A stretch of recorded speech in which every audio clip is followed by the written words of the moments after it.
You know, if I had a couple of $1 billion laying around, the last thing I would want to do is own an NBA franchise. Yes, they fight like dogs to try and get all these franchises, and they know they go up in value $50-100 million a year. But my God, why would you ever want to be an owner? Case in point, last night, let's say you're the Orlando Magic, and you've had a couple of crappy seasons. People don't show up to the games.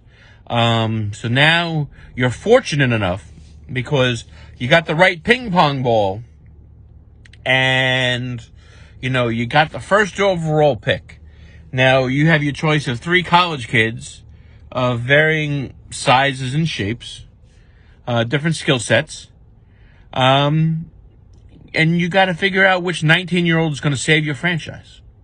What 19-year-old is going to save your franchise and make you money? We have to decide, that a 19-year-old is going to save it. And then we have to decide in 3 years' time if that 19-year-old, now 22 or 23, will be worth $250 million moving forward. Like, by the time he would normally be a 4-year starter in college, you can get a gauge on kids a little bit. And sometimes they're good, sometimes they're not. And there was, much discussion who the number 1 overall pick is. I mean, it should be number 1 pick should be slam dunk, that's the guy. Not happening. Not happening anymore. And you have all these cockamamie trades. So then, when he gets to 30 years old, then he can act like Kyrie Irving and then say, I made too much money, I'll do what I want, the earth is flat, I'll get vaxxed if I want, maybe I'll play, maybe I won't. $37 million isn't enough, trade me to my friends or trade me to my enemies. No way.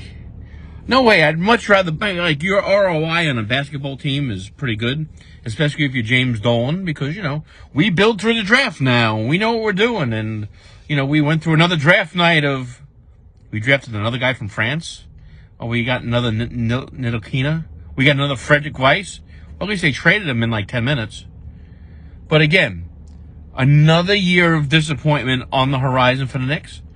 And James Dolan keeps counting the cash. I couldn't do that. Like, how can you charge that much money to have Spike Lee sit up front? And you really have no chance to win.